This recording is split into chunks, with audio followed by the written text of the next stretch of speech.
हमने ज्यादातर कहानियां ऐसी पढ़ी हैं जहां कमजोर, हारे हुए और बेकार लोग मरकर रीइंकारनेट होते हैं और बाद में ओवर पावर्ड बन जाते हैं। लेकिन ये कहानी एक ऐसे राजा की है जिसने मरने से पहले ही कई अचीवमेंट्स हासिल कर ली थी। उसकी मौत का कारण अभी भी एक मिस्ट्री है, लेकिन जब उसकी मौत होती है तो वो अपनी आंखें एक बच्चे के रूप में खोलता है और जहाँ उसे एक शाही महल में जगने की उम्मीद थी, वहाँ वो एक साधारण घर में उठता है। उसकी माँ का नाम एलिस है, जो एक बहुत ही दयालु और लविंग औरत है, और उसके पिता रेनॉल्ड्स है, जो डिपेंडेबल और कैरिस्मेटिक है। अगर उनकी ओकेजनल चाइल्डिशनेस को नजरअंदाज किया जाए, जिस ईरा में राजा का पुनर्जन्म हुआ है वो काफी आर्केक और ट्रेडिशनल है। हफ्तों तक अपनी सराउंडिंग्स को ऑब्जर्व करने के बाद राजा को लगता है कि उसने इस दुनिया के बारे में सब कुछ जान लिया है, लेकिन तभी उसे एहसास होता है कि वो पूरी तरह गलत है। कुछ समय बाद उसे पता चलता है कि इस दुनिया में मैजिक एग्जिस्ट करता है। जब उसकी माँ हीलिंग मैजिक से उसके पिता की शरारत से हुए घाव को ठीक करती है, तभी उसे एहसास होता है कि ये दुनिया उसकी सोच से कहीं ज्यादा बड़ी और कॉम्प्लेक्स है। अगर उसे ईमानदारी से कहें तो उसे इस दुनिया के बारे में कुछ भी नहीं पता। समय बीतता है और जब राजा क्रोलिंग करने लगता है तो वो अपने क्रिब से चोरी छिपे बाहर निकलकर किताबें पढ़ने लगता है ताकि इस दुनिया के बारे में ज्यादा से ज्यादा सीख सके। जिस दिन से उसे इस जगह के बारे में पता चला, वो हर रात चोरी से बाहर निकलकर इसे और एक्सप्लोर करने की कोशिश करता है। धीरे धीरे उसे पता चलता है कि ये दुनिया 3 बड़े किंगडम्स में डिवाइडेड है। एल्नोर, जो जंगलों के बीच बसा एल्व्स का राज्य है, डार्फ, जो ड्वार्फ्स का एक विशाल अंडरग्राउंड किंगडम है, और सापेन,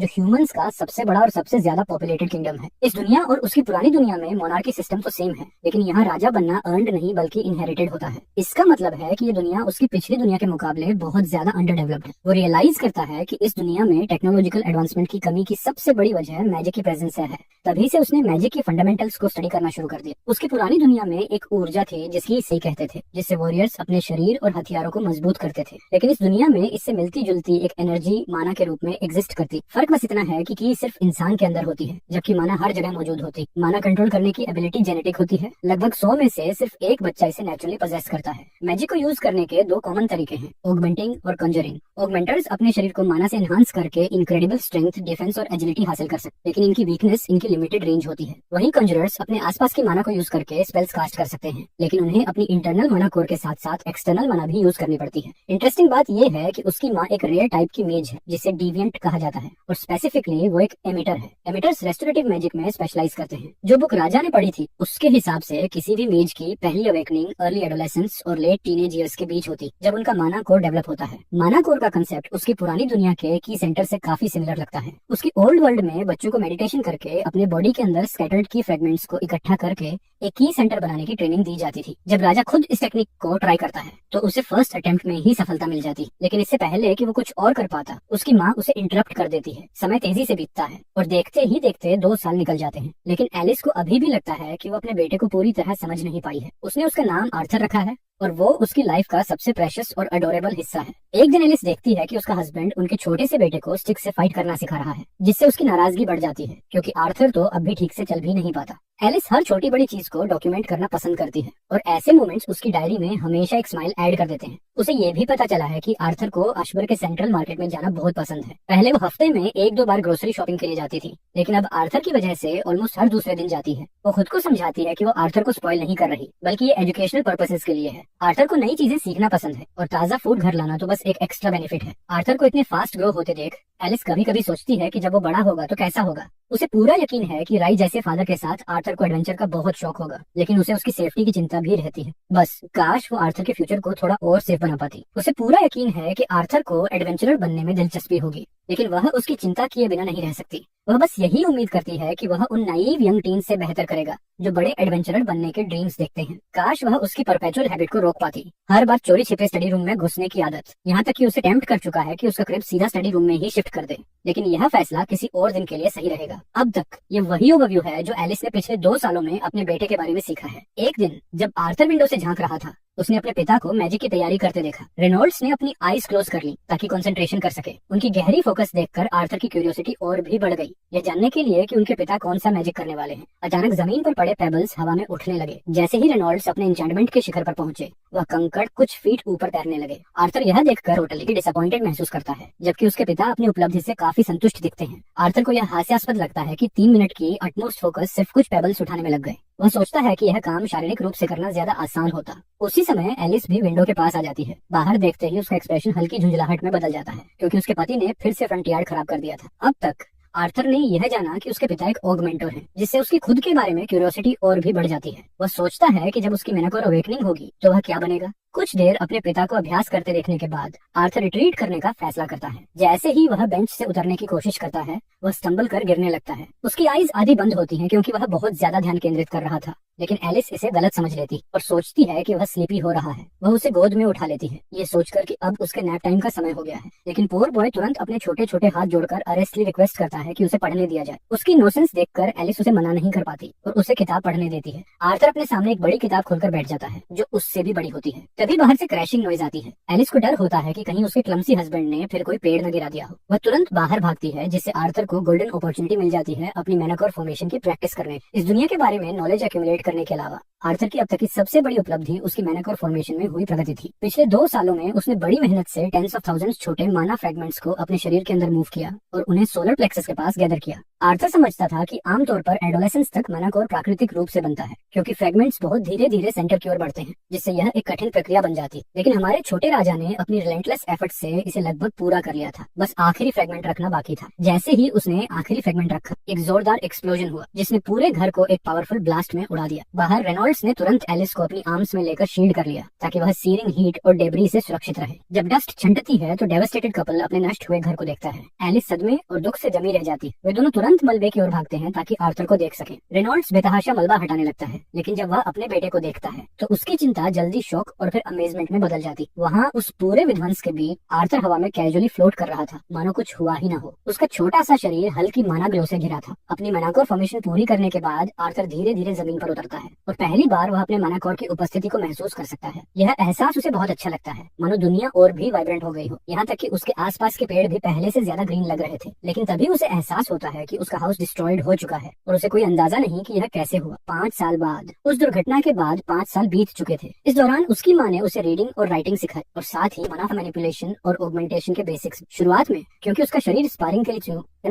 के लिए बहुत छोटा था, उन्होंने बेसिक बॉडी वर्कआउट्स पर ध्यान। कुछ समय पहले उसके पिता ने तय किया कि अब आर्थर को अपनी 3rd बर्थडे पर मिले लकड़ी की तलवार से अभ्यास करना चाहिए। रेनॉल्ड्स उसे बाहर ट्रेन करने ले जाता है। आर्थर अपनी नई लकड़ी की तलवार पकड़कर खड़ा होता है और उसके पिता एक ट्री ब्रांच पकड़कर उसे बताते हैं कि उसे मना फ्लो को अपनी ब्रीदिंग के साथ मिलाना। जिस तरह तुम्हारा हार्ट और लंग्स एक ऑर्गन है, उसी तरह तुम्हारा मैनाकोर भी एक ऑर्गन है, उसके पिता समझाते हैं। लेकिन आर्थर को लगता है कि ये एब्स्ट्रैक्ट और वेग इंस्ट्रक्शन किसी लिटरली 4 साल के बच्चे को कुछ सिखाने के लिए काफी नहीं। वह अपनी स्टैंस लेता है और कुछ प्लेफुल एक्सचेंजेस शुरू करता है। अपने पिता के साथ स्पारिंग करते हुए रेनॉल्ड्स तो क्लियरली एंजॉय कर रहे थे, लेकिन आर्थर धीरे धीरे फ्रस्ट्रेटेड होने लगा। उसे पता था कि उसके पिता उसे तब तक नहीं छोड़ेंगे जब तक वह कुछ नोटवर्दी हासिल नहीं कर लेता। कोई और चॉइस न देखकर उसने हिम्मत जुटाई और अपनी वुडन सोर्ड इतनी जोर से घुमाई कि उसके पिता के हाथ में पकड़ी स्टिक टूट गई। यह सिग्निफिकेंट मूव करने के बाद उसने तुरंत अपनी पढ़ाई पर लौटने की इच्छा जताई। जैसे ही वह वापस अपनी मैजिक स्टडीज में डूबा, हमने जाना कि इस दुनिया में ताकत को व्यक्ति के मानाकोर के रंग से मापा जाता है। मानाकोर की शुरुआत काले रंग से होती है, जो शरीर में मौजूद इम्प्योरिटीज जैसे कि खून और अन्य पार्टिकल्स से भरी होती है। समय के साथ ये इम्प्योरिटीज फिल्टर हो जाती है और कोर का रंग बदलकर और शुद्ध और पावरफुल बनता जाता है। प्रोग्रेशन इस प्रकार होती है: ब्लैक सीड डॉट,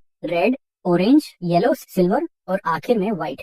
हर स्टेज को 3 शेड्स में डिवाइड किया जाता है: डार्क, सॉलिड और लाइट। हल्के रंग का मतलब होता है ज्यादा प्योरिटी और ज्यादा स्ट्रेंथ। जैसे ही आर्थर पूरी तरह से कंसंट्रेशन में डूबा था, उसकी माँ ने आकर उसे डिनर के लिए बुलाया। खाना खाते समय आर्थर बार बार अपनी स्टडीज में हो रहे इंटरप्शन से इरिटेट हो रहा था। तभी रेनॉल्ड्स ने बात छेड़ी कि आर्थर के लिए एक प्रॉपर मेंटर ढूंढना चाहिए जिससे वह अपने स्किल्स को और डेवलप कर सके। एलिस तुरंत ऑब्जेक्ट करती है, यह कहकर कि आर्थर अब भी सिर्फ 4 साल का है और इतना छोटा बच्चा इतनी जल्दी किसी दूर के शहर नहीं जा सकता। रेनॉल्ड्स उसे समझाने की कोशिश करता है कि यह कोई भी रैंडम सिटी नहीं है, बल्कि उसका ट्रस्टेड फ्रेंड खुद आर्थर की देखभाल करेगा। आर्थर अपने पेरेंट्स की यह बैक एंड फोर्थ डिस्कशन सुनकर एग्जॉस्टेड महसूस कर रहा था, लेकिन तभी वे दोनों उससे उसकी ओपिनियन पूछते हैं। उसके पिता उससे पूछते हैं कि क्या वह बड़े शहर जाकर किसी रियल टीचर के अंडर में सीखना चाहता है। अपना एमसी सोचकर अनसेटल्ड हो जाता है कि उसके पिता एक 4 साल के बच्चे से इतना बड़ा डिसीजन लेने की उम्मीद कर रहे हैं। खैर, वह किड एक्ट करता है और मासूमियत से पूछता है, हम सब साथ में नहीं जा सकते क्या? एक पल की खामोशी छा जाती, फिर अचानक वे सब जोर से चकल करने लगते हैं। उन्हें यह एहसास होता है कि उन्होंने यह पॉसिबिलिटी सोची ही नहीं थी कि वे खुद भी अपने बेटे के साथ जा सकते हैं। इस तरह फाइनल डिसीजन होता है कि वे सब जायरस सिटी साथ में जाएंगे। Journey begins. आखिर वह दिन आ ही गया जब उन्हें अपना घर छोड़कर जर्नी शुरू करनी, लेकिन वे अकेले नहीं थे। कुछ एडवेंचरर्स भी उनके साथ ट्रैवल कर रहे थे। रेनॉल्ड्स ने एक एडवेंचरर से मुलाकात की और आर्थर को उनसे मिलवाया। छोटा लड़का तुरंत रेस्पेक्टफुली अपना सिर झुकाता है और उनके साथ यात्रा करने के लिए आभार व्यक्त करता है। ये एडवेंचरर आर्थर के मैनर्स देखकर खुश हो जाता है और उसे पसंद करने लगता है। उसका नाम क्रंच है, जो एक ऑगमेंटर है और उसकी स्पेशलिटी है स्पीयर। फिर आती है एंजेला रोज, जो एक कॉन्जरर है और विंड मैजिक में स्पेशलाइज करती। वह अपनी पर्सनैलिटी और लुक से ग्रुप में अलग नजर आती है। इसके बाद है डेरन वॉकर जो एक कॉन्जरर है और उनकी स्पेशलिटी है अर्थ मैजिक। फिर जैस्मिन फ्लेमवर्थी डोज आती है जो धीरे धीरे कैरेज की तरफ बढ़ रही है। आखिर में है हेलन शार्ड जो एक और ऑगमेंटर है और उनकी स्पेशलिटी है मैजिक आर्चरी। अब जब सभी मिल चुके थे तो रेनॉल्ड्स ने आगे बढ़ने का डिसीजन लिया। सभी ने अपने सामान कैरेजेस में लोड की और जर्नी शुरू हो गई। जर्नी का पहला दिन आर्थर अब अपनी विलेज लाइफ के बाहर की दुनिया एक्सप्लोर करने के लिए तैयार था। यात्रा जारी रही और डॉन के साथ ही मॉन्स्टर्स भी आ गए, लेकिन एडवेंचरर्स ने उन्हें जल्दी ही खत्म कर दिया और वे रात बिताने के लिए जंगल में कैंप लगा लेते। जैसे ही सभी लोग बोनफायर के चारों ओर बैठकर रिलैक्स कर रहे थे, आर्थर थोड़ा डिजेक्टेड महसूस कर रहा था क्योंकि यह जर्नी उसे थोड़ी मंडेन लग रही थी। तभी हेलन शार्ड उसकी तरफ बढ़ती है और उसके पास बैठकर उससे कैचअप करने लगती है। वह आर्थर के बारे में और जानने के लिए क्यूरियस होती है क्योंकि रेनॉल्ड्स ने पूरी यात्रा के दौरान उसे ग्रेट मैजिशियन के रूप में प्रेज किया था। उधर क्रंच उन्हें बातें करता देखता है और डिसाइड करता है कि वह खुद रेनॉल्ड्स सन की टेस्टिंग करेगा। बिना किसी वार्निंग के वह आर्थर को ग्रैब कर लेता है और एक क्विक ड्यूल का प्रस्ताव रखता है। अब आर्थर खुद को क्रंच के सामने पाता है और अनश्योर होता है कि क्या उसे सच में एक एडवेंचरर से लड़ना चाहिए। उसकी प्लीडिंग आईज उसके पिता की ओर घूमती है, यह उम्मीद में कि वे उसे इससे रेस्क्यू करेंगे, लेकिन उसके पिता केवल ग्रिन करते हैं और उसे विन करने के लिए चीयर करने लगते। अब आर्थर खुद को अटरली होपलेस महसूस करता है, यह सोचकर कि उसके पिता सच में यूजलेस हैं। ऐसे मोमेंट्स यकीन नहीं हो रहा कि उसका पिता ऐसे मौकों पर लिटरली बेकार है। खैर, अपना एमसी स्टैंस लेता है। पास्ट लाइफ के एक्सपीरियंसेस को याद करते हुए अपनी तलवार को मजबूती से पकड़कर वो तेजी से लॉन्च होता है। दूसरी ओर क्रंच स्टेडी खड़ा रहता है, इनकमिंग अटैक को डॉज करने के लिए रेडी, लेकिन उसे अंदाजा भी नहीं कि अपना एमसी उसकी आंखों के सामने वैनिश होकर सीधा उसकी बैक के पीछे प्रकट हो जाता है। अपना एमसी अपने छोटे से बॉडी को बैलेंस करता है और अपनी तलवार में थोड़ी मैजिक चैनल करता है। बिना टाइम वेस्ट किए वो तेजी से स्विंग करता है, लेकिन क्रंच आसानी से अटैक डॉज कर लेता है और अपनी सोर्ड से रिटेलिएट करता है। छोटा लड़का जस्ट इन टाइम नीचे झुककर बच जाता है, जिससे वह अटैक उसके सिर के ऊपर से गुजर जाता है। इसी छोटे से ओपनिंग का फायदा उठाकर वह सीधे क्रंच के रिब्स पर हमला करता है और उसे ग्राउंड पर गिरा देता है। लेकिन क्रंच इतनी इजीली हार मानने वालों में से नहीं है। वो तुरंत अपना पैर घुमाकर लड़के को गिराने की कोशिश करता है, लेकिन अपना एमसी फिर से डक करके नैरोली बच जाता है। हालांकि उसने पहला ऑनस्लॉट बचा लिया, लेकिन उसे यकीन नहीं कि वह नेक्स्ट मूव हैंडल कर पाएगा। क्रंच पहले ही तैयारी कर चुका है और जैसे ही उसका स्टिक कनेक्ट होता है, इम्पैक्ट हमारे लड़के को दूर उड़ा देता है। वो कुछ फीट दूर जाकर गिरता है। उसकी बैक में भयंकर दर्द होता है। डेरन वॉकर तुरंत क्रंच को हल्की सी स्लैप देता है कि उसने एक बच्चे के साथ जरूरत से ज्यादा ओवरबोर्ड कर दी। दूसरी ओर क्रंच पूरी तरह शॉक में था आर्थर की स्किल्स देखकर। उसे समझ नहीं आ रहा कि आर्थर के फादर ने क्लेम किया था कि उसने अपने बेटे को कुछ नहीं सिखाया, लेकिन यूजुअल की तरह पिता इंसिस्ट करता है कि उसने आर्थर को कुछ नहीं सिखाया। आर्थर की डोटिंग मदर तुरंत उसे हील करना शुरू कर देती और उसे स्कोल्ड करती है क्योंकि उसे बिल्कुल भी पसंद नहीं कि आर्थर ने इतने समय तक फाइटिंग सीखी। आर्थर इसे कैजुअली ब्रश ऑफ करने की कोशिश करता है और क्लेम करता है कि उसने बस अपने पिता को ऑब्जर्व करके और बुक्स पढ़कर कुछ मूव्स सीख ली, लेकिन क्रंच को यकीन नहीं होता। उसे पूरा भरोसा था कि वो मूव्स सिर्फ बुक्स से नहीं सीखी जा सकती और अब वो आर्थर से सीखने के लिए बेहद ईगर हो जाता है। इवेंचुअली आर्थर सबको वो एक्रोबेटिक मूव्स एक्सप्लेन करता है, लेकिन जब बाकी ट्राई करते हैं तो वे बुरी तरह फेल हो जाते हैं। कुछ दिन बीत चुके थे जब से उनकी जर्नी जायरस सिटी के लिए शुरू हुई थी। इसी दौरान आर्थर का बर्थडे भी आया और उसे गिफ्ट्स भी मिले, न सिर्फ बर्थडे की वजह से बल्कि इसलिए भी क्योंकि उसने उन्हें टेक्निक्स सिखाने में मेहनत की थी। सरप्राइजिंगली जो उसे गिफ्ट देता है वो कोई और नहीं बल्कि यूजुअली पैसिव रहने वाली जैस्मिन फ्लेमवर्दी थी। एडम, हेलन और उसके फादर की प्रोग्रेस डिसेंट चल रही थी, लेकिन आर्थर को ये देखकर और भी सरप्राइज हुआ कि जैस्मिन ने पहले ही कुछ टेक्निक्स सीख ली थी। एक दिन ग्रुप एक खूबसूरत वाटरफॉल के पास थोड़ा एंजॉय करने के बाद अपनी जर्नी कंटिन्यू करने का फैसला करता है। धीरे धीरे वे एक डिसोलेट और बैरन लैंडस्केप में पहुंचते हैं जो पीछे छूटे लश ग्रीनरी से एकदम कॉन्ट्रास्ट में था। जैसे ही ग्रुप थोड़ा लाइट हार्टेड बैंटर करता है, वे मजाक उड़ाते हैं कि आर्थर का फादर हमेशा किसी न किसी परेशानी में सबको खींच लेता है। इस बीच आर्थर एक पुस्तक पढ़ने की कोशिश करता है, लेकिन उसका ध्यान बार बार भटक रहा था और इसका कारण था जैस्मिन की लगातार उसे घूरती हुई नजरों का प्रेशर। अचानक उनकी जर्नी बैंडिट्स द्वारा इंटरप्ट हो जाती। जैसे ही सभी कॉम्बैट के लिए तैयार होते हैं, बाहर से लूटर्स का तीरों की बैराज शुरू हो जाती है। थैंकफुली एंजेला रोज की विंड मैजिक ज्यादातर एरोस को रोक देती है और प्रोजेक्टाइल्स हार्मलेसली स्कैटर हो जाती। एडवेंचरर्स तुरंत इंटेंस ऑरा एक्सुड करते हैं और अपने रिस्पेक्टिव वेपन्स पकड़कर फाइट के लिए तैयार हो जाते हैं। हेलन बिना देर किए अपनी स्टैंस लेती है और बॉ ड्रॉ करती है, लेकिन जितनी बड़ी संख्या में बैंडिट्स हिल से स्वॉर्म कर रहे थे, उससे ये साफ था कि एक सिंगल एरो काफी नहीं होगा। चारों तरफ से बैंडिट्स ने घेर लिया था और ग्रुप पूरी तरह कॉर्नर्ड था। आखिरकार बैंडिट गैंग के डिस्गस्टिंग लीडर की झलक मिलती। वो बास्टर्ड बिना वक्त गंवाए अपने गूंस को ऑर्डर्स देता है कि औरतों और बच्चे को जिंदा छोड़ दे, क्योंकि उन्हें किसी भी तरह का नुकसान नहीं पहुंचाना। आखिरकार डैमेज्ड गुड्स ज्यादा कीमत पर नहीं बिकते। यही वो पिवटल मोमेंट था जब आर्थर को एहसास हुआ कि ये दुनिया भी उतनी ही क्रूल थी जितनी वो दुनिया जिसे उसके पीछे छोड़ा था। लेकिन आर्थर अब रेडी था। वो अपने डैगर को मजबूती से पकड़ता है, खुद को बैटल के लिए प्रिपेयर करता है, लेकिन इससे पहले कि वो कुछ करे, उसकी माँ उसे वार्म हग में खींच लेती है और विस्पर करती है कि घबराने की जरूरत नहीं, कि वो यहाँ है। बैंडिट्स एक और वॉली ऑफ एरोस रिलीज करते करते हैं, लेकिन डैरन वॉकर तुरंत अपनी अर्थ मैजिक से स्टोन वॉल कॉन्जर करता और ज्यादातर अटैक्स को ब्लॉक कर देता। लेकिन फिर भी बैंडिट्स चारों ओर से ओवरवेलम करने लगते हैं और हर डायरेक्शन से चार्ज करते हैं। कुछ तीर स्टोन वॉल को पार कर गए और सीधे आर्थर और उसकी माँ की ओर बढ़ने लगे, लेकिन थैंकफुल होकर एंजेला रोज अपनी विंड मैजिक से इनकमिंग प्रोजेक्टाइल्स को डिफ्लेक्ट करके सीन बचा लेती है। आखिरकार बैंडिट गैंग का लीडर अपनी मूव लेता है और पहाड़ी से नीचे उतरकर ग्रुप का सामना करने के लिए आता है, लेकिन हेलेन शार्ड इसे इतनी आसानी से होने देने वाली नहीं है। वो तुरंत अपने एरोज फायर करती है और 2 गूंस को गिरा देती है, लेकिन लीडर बड़ी आसानी से उसके शॉट्स डिफ्लेक्ट कर देता है। इस बीच रेनॉल्ड्स पूरी ताकत से लड़ रहा है। वो एक ही डैश में कई बैंडिट्स को काट डालता है। तभी एक स्नीकी बंदा रेनॉल्ड्स पर पीछे से हमला करने की कोशिश करता है, लेकिन हेलेन उसे ठीक समय पर देख लेती है और एक परफेक्टली एम्ड एरो से उसे खत्म कर देती है। बैटल तेजी से चल रही है और इस दौरान क्रंच भी पूरे एक्शन में है। जब एक मोटा बंदा उस पर पीछे से हमला करने की कोशिश करता है तो क्रंच तुरंत डॉज करता है और एक के बाद एक डेवास्टेटिंग स्टेप्स से उसे नीचे गिरा देता है। वहीं जैस्मिन अपनी डुअल डैगर्स के साथ बेहद फियर्स दिख रही है। वो बेरहमी से इन बास्टर्ड्स के गले काट रही है या उनकी आंखें निकाल रही है बिना किसी हेजिटेशन। तभी एक क्रीपी बास्टर्ड बैकग्राउंड में अपनी विप फटकारता है सीधा जैस्मिन की तरफ, लेकिन उसकी विप गलती से उसके ही आदमी की टांग काट देती है। ये अटैक फास्ट और डेवास्टेटिंग था, लेकिन जैस्मिन किसी तरह इससे बच जाती है। वो बास्टर्ड हार नहीं मानता और दोबारा विप मारता है, इस बार इंसेन स्पीड के साथ, लेकिन जैस्मिन अपनी एक्रोबैटिक्स से उसे मैच करती है। डॉज और वीव करते हुए उसके अटैक से बचती रहती है। हालांकि कुछ मेजर अटैक से बचने के बावजूद उसे कुछ नास्टी ग्रेजेस लग जाती हैं, जिससे साबित होता है कि वो भी पूरी तरह इनविंसिबल नहीं। आर्थर ये बैटल अटेंटिवली ऑब्जर्व कर रहा है, खासकर जैस्मिन और विप विल्डिंग बास्टर्ड के बीच की फाइट। उसे महसूस होता है कि जैस्मिन को ओपोनेंट के रेंज अटैक्स से काफी डिसएडवांटेज हो रहा है और उसे कुछ करना पड़ेगा, लेकिन जितना वो मदद करना चाहता है उतना ही उसे डाउट होता है कि क्या वो एक एडल्ट ऑगमेंटर के खिलाफ लड़ भी सकता है। अचानक कैरेज से जोर की टक्कर होती और रेनॉल्ड्स बुरी तरह घायल हालत में नीचे गिरता है। साफ दिख रहा था कि वो अपने ओपोनेंट से ओवरपावर हो चुका था और वो ओपोनेंट कोई और नहीं बल्कि बैंडिट्स का बॉस था। आर्थर जल्दी से अपनी माँ से रेनॉल्ड्स को हील करने के लिए कहता है, लेकिन एलिस इस पूरे काहोस से इतना डेवास्टेड हो चुकी है कि वो अनकंट्रोलेबली रो रही थी, अपनी मैजिक भी यूज नहीं कर पा रही थी। रेनॉल्ड्स उसे रिएश्योरिंग स्माइल देता है और कहता है कि उसकी इंजरीज जानलेवा नहीं, इसलिए चिंता करने की जरूरत नहीं। फिर वो अपने बेटे को प्राउडली देखता है और कहता है कि वो लीडर से लड़ सकता है, लेकिन तब तक नहीं जब तक उसे अपने परिवार की सुरक्षा की फिक्र रहेगी। वो एलिस और आर्थर को ट्रेल के रास्ते वापस भागने के लिए कहता है और बिना रुके दौड़ने को कहता है, लेकिन आर्थर रिफ्यूज कर देता है। वो डिक्लेयर करता है कि वो भी लड़ सकता है।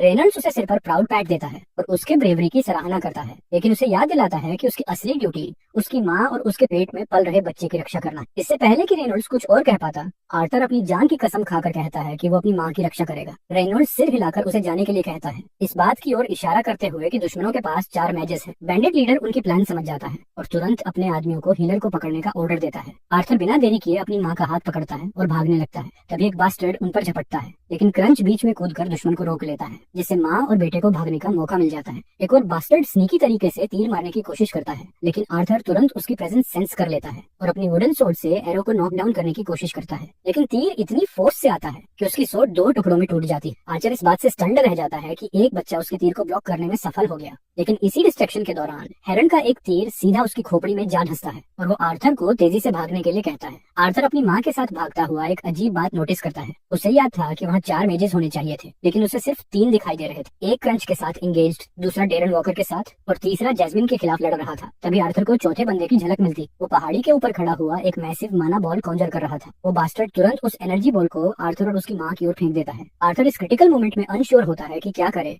अगर वो माना यूज करके ब्लॉक करता है तो भी उसकी माँ इतनी तेजी से बच नहीं पाएगी। स्प्लिट सेकंड डिसीजन में वो अपने छोटे पैरों को जमीन पर जोर से पटकता है, अपनी माँ को हार्म से दूर धक्का देता है और उस हेजी माना बॉल के बीच से अपनी डैगर को गॉडली स्पीड से फेंक देता है। आर्थर की फेंकी हुई डैगर सीधा उस बास्टर्ड की टांग में जा धंसती है, लेकिन माना बॉल उसे बुरी तरह घायल कर देती है और वो क्लिफ्स एज की तरफ उड़ता हुआ गिरने लगता है। जैसे ही वो नीचे गिरने लगता है, वो अपने साथ उस मेज को भी खींच लेता है, क्योंकि उसकी डैगर एक माना स्ट्रिंग से बंधी हुई थी जो उसे मेज को पुल करने में मदद कर रही थी। लेकिन पूरी तरह गिरने से पहले मेज क्लिफ के एज को पकड़ लेता है। दुर्भाग्यवश क्लिफ का वो हिस्सा उसके वेट की वजह से क्रम्बल हो जाता है और दोनों एबिस में गिरने लगते हैं। डोरेन वॉकर आर्थर को मौत के मुंह में गिरते हुए देख लेता है, इसलिए वो उसे बचाने के लिए अर्थ से बनी एक मैसिव हैंड कॉन्जर करता है, लेकिन ऐसा लगता है कि वो ऑलरेडी बहुत लेट हो चुका है। आर्थर की आंखों में आंसू भर आते हैं, लेकिन उसे सिर्फ गिरने का ही दुख नहीं है, बल्कि इस बात का भी कि उसका बिग ब्रदर बनने का सपना उसकी आंखों के सामने टूटता जा रहा है। सीन ट्रांजिशन होता है। अब हम एक आदमी के चेंबर में आते हैं जिसे मालर किंग ग्रे के नाम से जाना जाता है। हमारा बॉय आर्थर इस ओल्ड मैन से मिलने वहाँ पहुँचता है।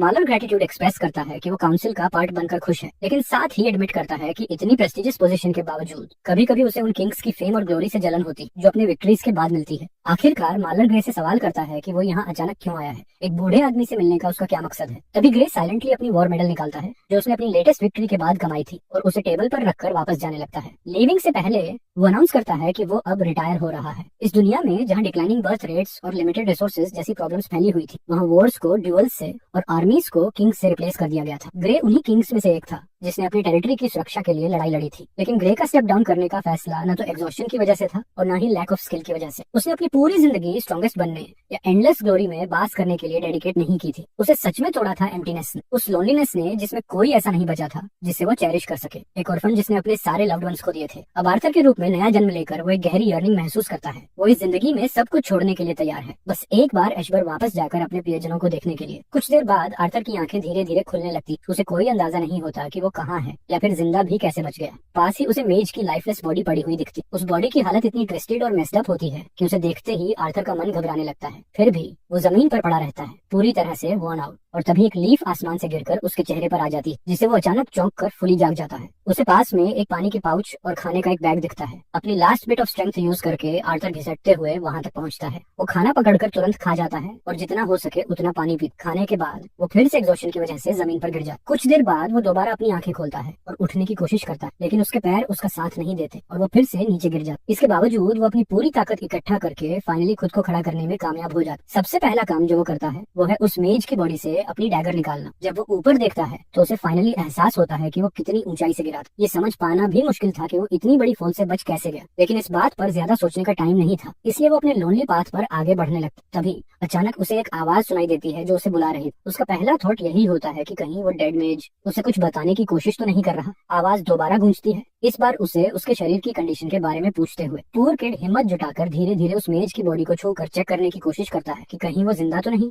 लेकिन तभी वो मिस्टीरियस वॉइस उसे काम करते हुए कहती है कि ये कॉर्प्स रिएनिमेट नहीं होने वाला, इसलिए उसे चिंता करने की जरूरत नहीं। आर्थर अचानक इस रिएश्योरेंस से थोड़ा राहत महसूस करता है, लेकिन उसकी गार्ड तुरंत वापस अप हो जाती। वो सस्पिशियसली उस मिस्टीरियस वॉइस से पूछता है कि क्या वही उसे इस ब्रूटल फॉल से बचाने के लिए रिस्पॉन्सिबल था। द वॉइस बिना हिचकिचाए कंफर्म करता है कि उसने ही उसे बचाया था। लेकिन जब आर्थर उसके आइडेंटिटी के बारे में पूछता है तो वो वॉइस क्रिप्टिकली कहता है कि आर्थर को ये सब जल्द ही पता चल जाएगा। आर्थर को इस मिस्टीरियस वॉइस की बातें बिल्कुल भी पसंद नहीं आती और वो साफ साफ कह देता है कि उसे इस पर भरोसा नहीं। लेकिन वो वॉइस काम रहते हुए उसे याद दिलाता है कि इस जगह से उसे बाहर निकालने वाला सिर्फ वही एक है। होम शब्द सुनते ही आर्थर की मेमोरी तेजी से चलने लगती है। उसे अपने पीछे छोड़े गए पेरेंट्स की याद आती और सबसे जरूरी उसका वह सिबलिंग जो उसकी माँ के पेट में पल रहा था। उसे कोई आइडिया नहीं था कि वो लोग ज़्यूस तक सेफली पहुंचे भी या नहीं, या फिर वो अभी भी सही सलामत भी हैं या नहीं। उसके मन में इतने सारे सवाल थे जिनका जवाब चाहिए था। रियलिटी चेक मिलते ही वो एकदम हम्बल हो जाता है और पोलाइटली उस मिस्टीरियस बीइंग को मिस्टर वॉइस कहकर एड्रेस करता है। फिर वो रिक्वेस्ट करता है कि क्या वो उसे इस जगह से बाहर निकलने का रास्ता बता सकता है। द वॉइस हंस पड़ी,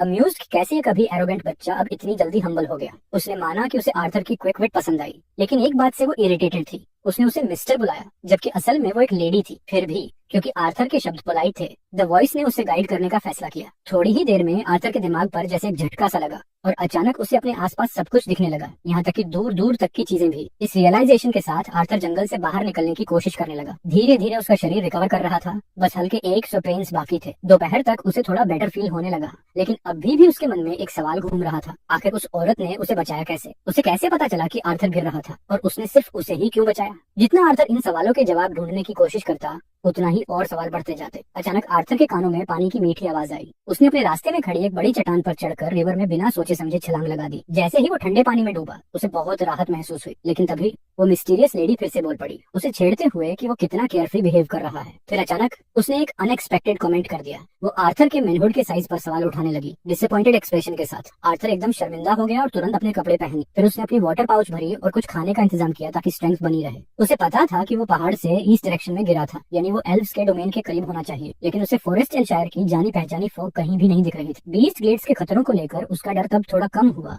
जब उसने देखा कि यहाँ सिर्फ छोटे छोटे जानवर ही थे। लेकिन फिर भी माना से भरपूर इस जगह पर कोई माना बीस्ट न देखकर उसे थोड़ा सरप्राइज हुआ। आर्थर वहाँ ज्यादा देर तक नहीं रुक सकता था। उसे अपने माता पिता के पास वापस जाना था, खासकर क्योंकि उसकी माँ प्रेग्नेंट थी। अगर उसके मौत की खबर उन तक पहुंची तो ये स्ट्रेस उसके होने वाले सिबलिंग के लिए खतरा बन सकता था। इसीलिए उसे जल्दी से जल्दी वहाँ पहुंचना था। काफी देर चलने के बाद आर्थर आखिरकार उस जगह पहुंचा जहाँ वो मिस्टीरियस लेडी थी। थी। पहले तो उसने उसे रॉक्स का एक ढेर समझ लिया और राहत की सांस ली, लेकिन तभी वो लेडी बोल पड़ी, मैं कोई जिंदा रॉक्स का ढेर नहीं हूँ। अगर वो उससे मिलना चाहता था तो उसे क्रेविस के अंदर आना होगा। आर्थर ने बिना कोई हेजिटेशन वहाँ उतरना शुरू कर दी। अंदर एक अजीब सी फेंट ब्लू आर्केन ग्लो थी। आर्थर ने अपने डर को काबू किया और धीरे धीरे पैसेज के अंदर बढ़ने लगा, लेकिन अचानक उसका पैर फिसल गया और वो एक ग्लोइंग अबिस में गिरने लगा, जहाँ चारों तरफ आर्केन ब्लू एनर्जी थी। जब वो सॉलिड ग्राउंड पर गिरा तो क्रैश इतना ब्रूटल था कि उसके जॉ में बहुत तेज दर्द हुआ, लेकिन फिर भी वो खुद को उठाने की कोशिश करने लगा। जैसे ही उसने खड़ा होने की कोशिश की, वैसे ही एक बार फिर गिर गया। उसके सामने एक भयंकर मॉन्स्टर खड़ा था, इतना टेरिफाइंग कि उसे देखकर आर्थर खुद ही पीछे हटने लगा। लेकिन फिर उसे एहसास हुआ कि यही वो मिस्टीरियस लेडी थी जो अब तक उससे बात कर रही थी। वो धीरे धीरे आर्थर की तरफ बढ़ी, जिससे आर्थर का डर और बढ़ गया। उसका मुंह खुला का खुला रह गया। लड़की ने उसे सार्कास्टिकली कहा कि अगर उसने अपना मुंह बंद नहीं किया तो अंदर बग्स चले जाएंगे। फिर उसने अपनी मैसिव हैंड आर्थर की तरफ बढ़ाई, जिससे आर्थर थोड़ी देर के लिए फ्रीक आउट हो गया। कामली उस लेडी ने समझाया कि उसे एक स्ट्रॉन्ग डायमेंशनल रिफ्ट ओपन करने में थोड़ा टाइम लगेगा ताकि आर्थर को घर भेजा जा सके। तब तक उसने आर्थर को आसपास मौजूद मैजिकल प्लांट्स और फ्रूट्स खाने को कहा। आर्थर ने सिर झुकाकर ग्रेटिट्यूड एक्सप्रेस किया और ग्लोइंग फ्रूट्स की तरफ बढ़ा। वो इतने शाइनी थे कि उनमें उसकी खुद की सैड रिफ्लेक्शन दिख रही थी। ये देखकर उसे अपने फैमिली के साथ बिताए मोमेंट्स याद आ गए। जैसे ही वो इन थॉट्स में खोया, अचानक वो लेडी मॉन्स्टर उसके पीछे से आ गई और उसे इतनी जोर से चौंका दिया कि उसने गलती से वो डेलिकेट फ्रूट अपने हाथों में क्रश कर दिया और उसका जूस पूरे चेहरे पर बिखर गया। है का जूस उसके पूरे चेहरे पर बिखर जाता है। बाद में दोनों साथ बैठकर उन फलों को खाने लगते हैं। खाते खाते आर्थर को लगता है कि अब इस रहस्यमयी क्रीचर से उसका प्रॉपर इंट्रोडक्शन होना चाहिए। बिना ज्यादा देर किए मॉन्स्टर अपना नाम सिल्विया बताती है। जैसे ही नामों का आदान प्रदान होता है, आर्थर के मन में सिल्विया के डरावने अपीयरेंस का असर धीरे धीरे कम होने लगता है। अब उसे उन सारे सवालों के जवाब चाहिए जो उसके दिमाग में तब से घूम रहे थे जब से वो इस जगह पर होश में आया। ये जगह कहाँ है? वो यहाँ अकेली क्यों है? वो कहाँ से आई? उसे वो घाव कैसे मिला? और सबसे जरूरी, उसने आर्थर को बचाया क्यों? सिल्विया पहले उसके सबसे बेसिक सवाल का जवाब देती है। वो बताती है कि यह जगह बीस्ट ग्लेड्स और फॉरेस्ट ऑफ एल्शर के बीच की एक नैरो जोन है जिसे कोई नहीं जानता, क्योंकि सिल्विया ने हमेशा इसे आउटसाइडर्स से छिपा कर रखा है। वैसे भी बहुत कम लोग यहाँ तक पहुँचते हैं और आर्थर प्रैक्टिकली पहला इंसान है जो उसकी डोमेन में आया है। अब आर्थर थोड़ा और कंफर्टेबल फील करता है और उसे परमिशन देता है कि वो उसे आर्ट बुला सकती है, जैसे उसका परिवार बुलाता है। सिल्विया हल्की सी मुस्कान के साथ सिर हिलाती और उसके दूसरे सवाल का जवाब देने लगती है। वो बताती है कि वो यहाँ अकेली इसलिए है क्योंकि उसके पास अब कोई नहीं बचा। उसके कई दुश्मन हैं जो डेस्परेटली वो चीज पाना चाहते हैं जो उसके पास है। उसके लास्ट बैटल के दौरान जब वो अपने दुश्मनों से बचकर भागने में सफल हुई, तब उसे गहरा घाव मिला। आर्थर के सबसे बड़े सवाल का जवाब देते हुए सिल्विया कहती है कि उसने उसे बचाने का कोई बड़ा कारण नहीं था। शायद आर्थर का करेज और उसके द्वारा दी गई कुर्बानी ने उसे प्रभावित किया, या फिर ये बस इसलिए था क्योंकि वो बहुत अकेली थी और किसी से बात करना चाहती। खुद उसे भी ठीक से नहीं पता कि उसने आर्थर को क्यों बचाया। फिर सिल्विया एक हल्की सी अपोलॉजी देती और बताती है कि उसे अब रेस्ट करना होगा क्योंकि उसका घाव इन्फेक्ट हो रहा है और उसे कल डायमेंशनल रिफ्ट खोलने के लिए स्ट्रॉन्ग रहना। आर्थर उसे रेस्पेक्टफुली गुड नाइट विश करता है और सिल्विया अपनी ब्लैक आर्मर में धीरे धीरे दूर चली जाती। उसे जाते हुए देखकर आर्थर सोचता है कि सिल्विया कितनी अकेली लगती, लेकिन जाने से पहले सिल्विया उसे एक आखिरी इन्फॉर्मेशन देती। भले ही वो आर्थर के परिवार और दोस्तों की एग्जैक्ट लोकेशन नहीं देख सकती, लेकिन वो इतना जरूर एश्योर कर सकती है कि वो सभी सेफ हैं। ये सुनकर आर्थर कुछ पल के लिए शब्दहीन रह जाता है,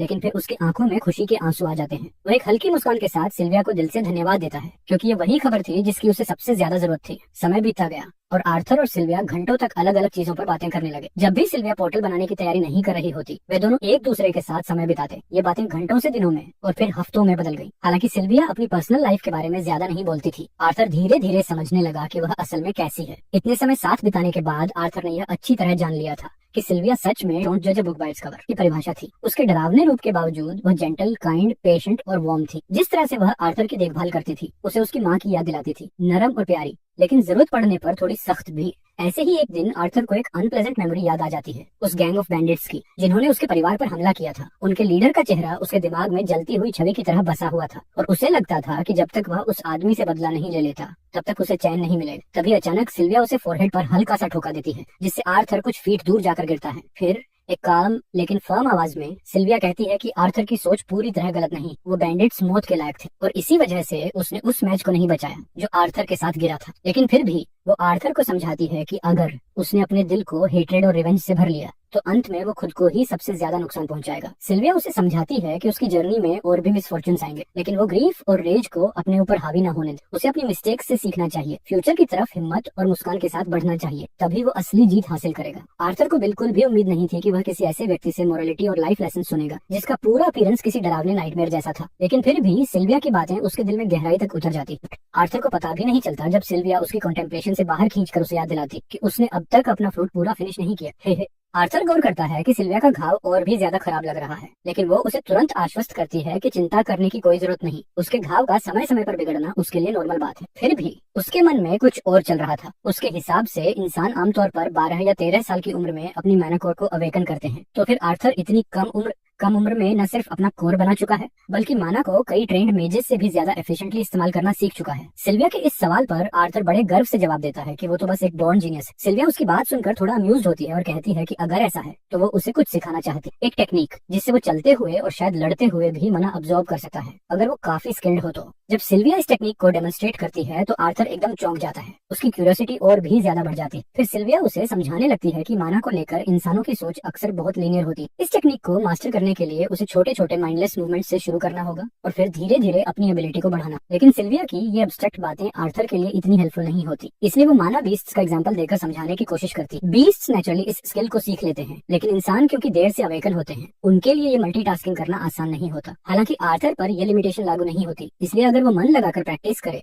तो उसे इसमें महारत हासिल हो सकती है। ये सुनकर आर्थर का जोश 7वें आसमान पर पहुंच जाता है और वो पूरी डेडिकेशन से इसे सीखने की कसम खाता है। जब सिल्विया पोर्टल बनाने में व्यस्त होती है, आर्थर पूरी लगन से अपनी प्रैक्टिस में डूब जाता है, लेकिन उसका गलत मूवमेंट उसे बार बार गिरा देता है। इस स्किल को पूरी तरह सीखने का मतलब है कि वो बिना अपनी माना फ्लो को डिस्टर्ब किए एफिशिएंटली फाइट कर सके। लेकिन आर्थर हार मानने वालों में से नहीं, वो बार बार स्विंग्स करता रहा, बार बार प्रैक्टिस करता रहा, जब तक कि उसने इस टेक्निक को पूरी तरह से मास्टर नहीं कर ली। आखिरकार जब वो इस स्किल को सीख लेता है तो वो खुशी खुशी सिल्विया को अपना छोटा सा अचीवमेंट बताने के लिए दौड़ पड़ता है। लेकिन जब वो सिल्विया के पास पहुंचता है तो देखता है कि वो पहले से ही एग्जॉस्शन की हालत में, वो बिल्कुल लाइफलेस लग रही थी और उसका विशाल शरीर खून से लपट था। आर्थर का दिल दहल जाता है, उसकी मैसिव बॉडी से बहता हुआ खून पूरे एरिया में फैल रहा था। घबराते हुए आर्थर उसकी बड़ी हथेली पकड़ लेता है और अपनी पूरी ताकत लगाकर उसे पलटने की कोशिश करता है। किसी तरह वो उसे पलटने में सफल होता है, लेकिन उसके घाव पहले से भी ज्यादा खराब हो चुके थे। लेकिन तभी आर्थर का ध्यान सामने बने पोर्टल पर जाता है। वो पोर्टल आखिरकार पूरा हो चुका था। अब आर्थर को एहसास होता है कि इस पूरे समय जब सिल्विया पोर्टल बना रही थी, उसके घाव धीरे धीरे और खराब हो रहे थे। ये रियलाइजेशन उसे अंदर तक झकझोर देती है। ये सोचकर उसका दिल टूट जाता है कि उसने अपने लिए पोर्टल बनाने के चक्कर में सिल्विया को इस हालत में पहुंचा दिया और उसे अब तक पता भी नहीं चला। तभी सिल्विया अपने कमजोर फेंट वॉइस में बोलती है और उसे आश्वस्त करती है कि सब कुछ ठीक है। लेकिन आर्थर कुछ भी नहीं कर सकता, बस उसकी ओर लिपट कर फूट फूट कर रोने लगता है। उसके आंसू रुकने का नाम ही नहीं लेते। ये कैसे ठीक हो सकता है? आर्थर चीख पड़ता है, तुम मुझे छोड़कर जा रही हो सिर्फ मेरी वजह से। यह एहसास कि सिल्विया ने अपनी जान कुर्बान कर दी ताकि आर्थर अपने परिवार से मिल सके, उसके दिल में गहरा दर्द छोड़ जाता है। पहली बार आर्थर अपने अंदर के बच्चे को खुलकर रोने देता है, बिना किसी झिझक के। जितना लंबा वो एडमिट करना चाहेगा उससे भी ज्यादा लंबा। सिल्विया उसे प्यार से समझाती है कि उनका समय बहुत कम है और वो नहीं चाहती कि ये आखिरी पल आर्थर के गिल्ट में बर्बाद हो जाए। लेकिन आर्थर को खुद को माफ करने का कोई रास्ता नहीं दिखता। सिल्विया उसकी वजह से अपनी जान दे रही थी, लेकिन सिल्विया को कोई पछतावा नहीं था। वो कहती है कि आर्थर की वजह से अब वो इस फॉरसेकन केव को जल्द छोड़ पाएगी और सिर्फ इसी बात के लिए उसे कोई अफसोस नहीं है। धीरे धीरे सिल्विया का शरीर राख में बदलने लगता है, उसकी ब्लैक आर्मर टूटकर गिर जाती है और उसकी जगह एक जोड़ी चमकते हुए सफेद पंख, रेडिएंट व्हाइट विंग्स, उभर आते हैं। आर्थर की आंखें वाइडेंड रह जाती। सिल्विया अब अपनी असली रूप में थी और आर्थर को अब समझ आता है कि सिल्विया असल में एक ड्रैगन थी। सिल्विया खुद इसे स्वीकार करती है, हाँ वो एक ड्रैगन है, या कम से कम इंसान उन्हें इस नाम से पुकारते हैं। लेकिन वो आर्थर को याद दिलाती है कि उनके पास बातों में समय बर्बाद करने का वक्त नहीं है। अब जब उसने अपना असली रूप दिखा दिया है, उसके दुश्मन जल्द ही उसे खोज लेंगे। जाने से पहले सिल्विया उसे एक आखिरी चीज सौंपती है, एक इंद्रधनुषी रंग का एग और अपने कुछ पंख। वह आर्थर से कहती है कि वो इस अंडे को उसके साथ गर्म रखे। सिल्विया उसे कुछ पंख देती है ताकि वो अंडे की ओरा को छिपा सके। आर्थर अभी इस पूरी सिचुएशन को समझ भी नहीं पाता कि अचानक सिल्विया उससे टकरा जाती है। उसी पल किसी रहस्यमयी प्रतिक्रिया के कारण उसके कपड़े फटने लगते हैं और उसकी त्वचा पर अजीब से पैटर्न्स उभर आते हैं। आर्थर घबराकर उसकी तरफ देखता है, लेकिन सिल्विया उसे शांत रहने के लिए कहती है। समय के साथ उसे सब कुछ समझ में आ जाएगा। अब जब उसने जो करना था कर लिया, सिल्विया पोर्टल खोलने का फैसला करती है। हालांकि वो उसे सीधे उसके घर तक नहीं पहुंचा सकती, लेकिन कम से कम उसे इंसानों के करीब पहुंचा सकती है। वो आर्थर से तुरंत पोर्टल में कूदने के लिए कहती है। जैसे ही आर्थर छलांग लगाने वाला होता है, अचानक सीलिंग से पत्थर गिरने लगते हैं। सिल्विया बिना वक्त गंवाए अपने विशाल पंख फैला देती है और आर्थर को कुचले जाने से बचा लेती। लेकिन इस तबाही के पीछे जो शख्स था वो कोई और नहीं बल्कि एक रहस्यमयी प्राणी था जो सिल्विया से काफी हद तक मिलता जुलता था। वो सिल्विया को बड़े ही औपचारिक तरीके से संबोधित करता है और उससे कहता है कि अब जिद छोड़ दे और उसे सौंप दे। अगर सिल्विया उसकी बात मान ले तो शायद वो उसके जख्म भी भर सकता है। आर्थर भी महसूस कर सकता था कि ये प्राणी सिल्विया की पहले वाली ह्यूमनॉइड फॉर्म से काफी हद तक मिलता जुलता है। लेकिन सिल्विया बिना डरे अपनी स्पेशल एबिलिटी का इस्तेमाल करती है और अपने आसपास के समय को फ्रीज कर देती। अब केवल सिल्विया और आर्थर ही हिल सकते थे। ये साफ था कि उसके पास कहने के लिए कुछ बहुत जरूरी था। वो स्वीकार करती है कि उसने जानबूझकर ट्रांसपोर्ट स्पेल को धीमा किया ताकि वो आर्थर के साथ ज्यादा समय बिता सके। वो जानती थी कि यह स्वार्थी था, लेकिन उसके पास एक आखिरी इच्छा थी। वो चाहती थी कि आर्थर उसे ग्रैंडमा कहे, बस एक बार। आर्थर ये सुनकर पूरी तरह से बैफल्ड रह जाता है। वो अविश्वास से सिल्विया को देखता है, जैसे पूछ रहा हो कि तुम ये क्या कह रही हो। लेकिन जब समय ठहर चुका था और वो एक पल में सिमट गए थे, आर्थर उसे रोकने की कोशिश करता है। तुम बस मेरे साथ क्यों नहीं चलती, वह बेबसी में कहता है। सिल्विया की आंखों से आंसू बहने लगते हैं, लेकिन वो प्यार भरी मुस्कान के साथ जवाब देती है, मैं नहीं जा सकती आर्थर। आर्थर कुछ कह पाता उससे पहले सिल्विया उसे जबरदस्ती पोर्टल में धकेल देती है। ग्रैंडमा! आर्थर आखिरी बार उसकी ओर पुकारता है, उसकी इच्छा पूरी करते हुए। उसकी आवाज सुनकर सिल्विया हल्की सी मुस्कान देती है और धीरे से थैंक यू कहती है, और इसी बिटर स्वीट फेयरवेल के साथ उनका सफर एक साथ खत्म हो जाता है। लेकिन आर्थर की कहानी अभी बाकी थी। आर्थर घने जंगल में गिरता है, जहाँ ऊंचे ऊंचे पेड़ चारों ओर फैले होते हैं, लेकिन उसके दिमाग में बस सिल्विया की ही यादें घूम रही थी। उसका सीना दर्द से भर उठता है, सिर्फ दुख से नहीं बल्कि गुस्से और हताशा से भी। मैं उसे फिर कभी नहीं देख पाऊंगा, ये सोचकर उसका दिल बैठ जाता है। ये एहसास असहनीय था। गुस्से और दुख में भरा आर्थर जोर से चिल्लाता है। 4 महीनों तक सिल्विया उसकी जिंदगी का एक अहम हिस्सा बन चुकी थी। उसने उसे हंसी, प्यार और एक उद्देश्य दिया था। उसके बिना आर्थर को खुद का वजूद अधूरा लग रहा था। लेकिन तभी अचानक उसकी आवाज फिर से सुनाई देती। आर्थर चौकन्ना होकर इधर उधर देखता है, लेकिन जल्द ही उसे समझ आता है कि यह सिर्फ एक रिकॉर्डेड मैसेज था। सिल्विया ने पहले ही उसकी चेतना में यह संदेश बसा दिया था, ताकि आर्थर को उसके जाने के बाद भी एक आखिरी सीख मिले। रिकॉर्डिंग शुरू होती है। आर्थर, तुम अभी पूरी सच्चाई जानने के लिए तैयार नहीं हो। तुम्हारा शरीर अभी भी एक 4 साल के लड़के का है, लेकिन तुम्हारी माना कोर पहले ही डार्क रेड स्टेज तक पहुंच चुकी है। वह आर्थर को बताती है कि उसने उसे एक पार्टिंग गिफ्ट दिया है, एक यूनिक विल जो उसके भविष्य की दिशा तय करेगा। तुम्हारा भविष्य इस बात पर निर्भर करेगा कि तुम इस शक्ति का उपयोग कैसे करते हो। लेकिन आर्थर को कोई खुशी नहीं होती। उसके अंदर कड़वाहट, दुख और अपराध बोध उमड़ने लगता है। जैसे कि सिल्विया उसकी भावनाओं को महसूस कर सकती थी, वह उसे समझाने लगती है। आर्थर, मुझे पता है कि तुम अभी बहुत दुखी और गुस्से में हो, लेकिन तुम्हें याद रखना होगा, तुम्हारा परिवार अब भी तुम्हारा इंतजार कर रहा है। तुम्हारी जिंदगी में अब भी एक उद्देश्य है। सिल्विया की आखिरी इच्छा थी कि आर्थर अपने बचपन की मासूमियत और खुशियों को गले लगाए और एक ऐसा इंसान बने जिस पर उसके माता पिता और खुद सिल्विया को गर्व हो। रिकॉर्डिंग खत्म होने से पहले वह एक और बड़ी बात कहती, जब तुम्हारी माना कोर व्हाइट स्टेज को पार कर जाएगी, तब तुम मुझसे फिर से सुन पाओगे। उस समय मैं तुम्हें सब कुछ बता दूंगी, वो मुझे फिर से सुनने को मिलेगी। आर्थर यह सुनकर स्तब्ध रह जाता है, लेकिन सबसे ज्यादा उसे झटका तब लगता है जब सिल्विया उसे किंग ग्रे कहकर विदा लेती। यह सुनकर आर्थर जगह पर जम जाता है। उसने मेरी पिछली जिंदगी के बारे में कैसे जाना? इतने सारे सवाल उसके दिमाग में उमड़ने लगते हैं, लेकिन वह खुद को संभालता है। अभी मुझे इन सवालों में उलझने का वक्त नहीं है। अगर उसने इस जिंदगी को सिर्फ बदले के लिए जिया, तो यह उसके पिछले जीवन से कोई अलग नहीं होगी। अब मेरे पास सिर्फ एक ही रास्ता है, आगे बढ़ना। लेकिन सबसे पहला सवाल, मैं आखिर हूँ कहाँ? आर्थर लंबी सांस लेता है, अपनी माना अब्सॉर्प्शन टेक्निक को सक्रिय करता है और आगे बढ़ने के लिए तैयार हो जाता है। आर्थर बिजली की तेजी से जंगल में दौड़ रहा था, लेकिन थोड़ी देर बाद उसे एहसास हुआ कि माना का इस्तेमाल करने के बावजूद उसकी दृष्टि अब भी कुछ हद तक सीमित थी। पर एक बात तो साफ थी, वो एल्शायर फॉरेस्ट के बीचों बीच था।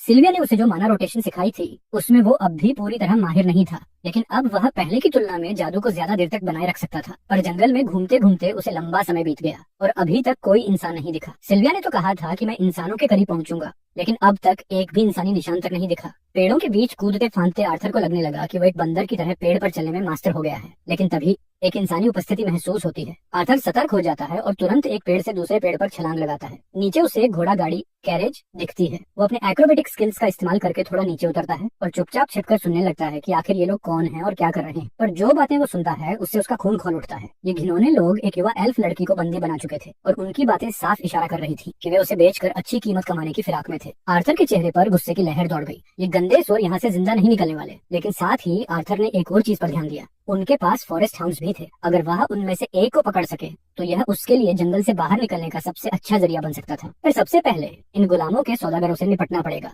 वो सीधा हमले की गलती नहीं करना चाहता था। चारों पर एक साथ वार करना आत्महत्या होगी, तो वह चुपचाप उनका पीछा करता रहा, सही मौके की तलाश में। जैसे जैसे रात गहराई, आर्थर को अपना मौका मिल गया तो एक छोटा सा अखरोट एनट पास के पेड़ में उछाल देता है। ये हाउंड्स को सतर्क करने के लिए काफी था। एक बदमाश चिल्लाता है, इन कुत्तों को चुप कराओ, वरना जंगल की सारी मुसीबतें हमारे सिर पर आ जाएंगी। जैसे ही उनमें से एक आदमी हाउंड्स को चुप कराने जाता है, आर्थर मौके का फायदा उठाकर अचानक सामने आ जाता है। पहला शिकार। आर्थर अपनी माना इन्फ्यूज हथेली से उसकी गर्दन सीधी काट देता है। खून की एक तेज धारा बह निकलती है और वह आदमी बिना कोई आवाज निकाले नीचे गिर जाता है। आर्थर तुरंत उसकी लाश से एक अच्छी खासी दिखने वाली डैगर उठा लेता है। दूसरा आदमी जो अपने साथी को भेज चुका था, सोचता है कि उसे इतना समय क्यों लग रहा है। जब वो देखने जाता है, आर्थर अचानक उस पर हमला करता है और उसकी गर्दन भी एक ही बार में काट देता है। अब दो मर चुके थे, लेकिन आर्थर की सांसें तेज चल रही थी। पर तभी गाड़ी के अंदर एल्फ लड़की चिल्लाने लगती है, नहीं चुप रहो। आर्थर सोचता है, लेकिन बहुत देर हो चुकी थी। बाकी दो बदमाश बाहर आ जाते हैं। आर्थर जल्दी से गाड़ी के पीछे छिप जाता है, पर उनमें से एक को आर्थर की मौजूदगी का आभास हो जाता है। वह झपट कर हमला करता है। तीसरा शिकार। आर्थर मुश्किल से उसका वार रोक पाता है, लेकिन फिर उसकी टांगें काट देता है।